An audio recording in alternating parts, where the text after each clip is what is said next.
Sunny Hostin and Joy Behar outdid themselves this week on that little show, which is run by one ABC News, which is owned by none other than Disney. Pretty soon they're going to come to their senses and get rid of this thing. But anyway, Sunny decided to get into this new policy that's being talked about because we have a low birth rate. And the Trump administration had floated around the idea of, hey, you know, what about $5K per kid? You have a baby, boom, $5K. We're going to pay you to have kids. I don't know if that's going to get anywhere. And, you know, I'm not necessarily crazy about the policy. We can talk about it another time. But what I didn't think is what Sunny thought. So Sunny somehow immediately went to the worst place of assuming that this was like you have to have a white baby in order to get the $5K, which is not at all what this is. I mean, you're going to be an American. But listen to this.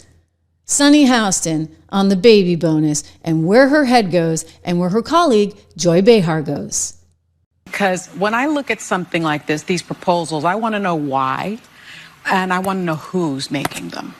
And so when I looked into that, they're saying that the U.S. birth rate is declining. However, in 2024, there was a 1% increase in U.S. births. But that increase was with Hispanic mothers and Asian mothers. So they don't seem to be concerned about that increase. They seem to be more concerned about a decrease in other populations. Say it. No, I think I said enough. It's not based on that. And so, well, it's just based on a study. And so the other thing but have they said that anywhere? I mean, I feel like it has to be fair. It's just fair to who? It's just a. Have they said that this is to target only white families? Oh, I didn't say that. You have to read between the lines. I just gave the stats. Yeah, but it's about economics. They're wanting people to pay in. I'm just giving. Okay, like really? Is that where your head went? You find out they're going to give out $5K for baby bonuses and like somehow you're worried that it's not going to go to Hispanics or Asians or blacks? Come on. I mean, this is, again, they just create craziness. This TDS on steroids, and you got Joy Behar backing it up. I mean, Whoopi's just looking at the camera. She's been completely, I was going to say emasculated, but I believe she still identifies as a female.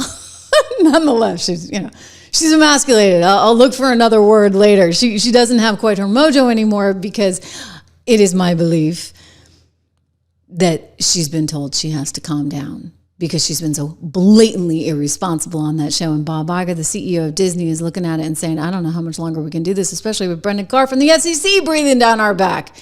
Right? The FCC is like, we don't know if we're actually going to continue allowing ABC to have all of its affiliates around the country because you're not giving the affiliates quality programming. Look at how much they distrust these news outlets. Heck, I mean, you even had to pay up $16 million for Georgie Poo over on This Week with George Stephanopoulos because he literally just kept repeating something that was not true over and over again, and Donald Trump was able to sue him for libel.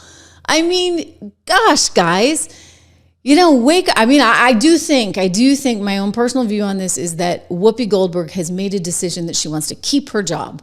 Joy Behar may not care.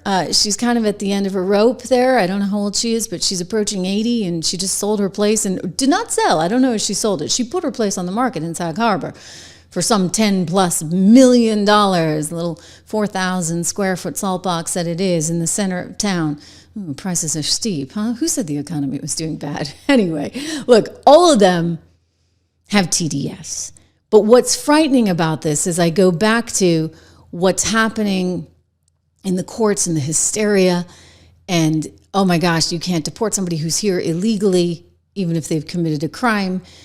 And this sort of hysteria about, oh, Donald Trump is bad and we can't wait till we get in 2 years' time because we're going to take him down. I just keep saying you've got to beat them to the punch. You've got to make sure that you root out the craziness. Let's get back to like a civil world where we're actually all on the same page trying to do the right thing for America.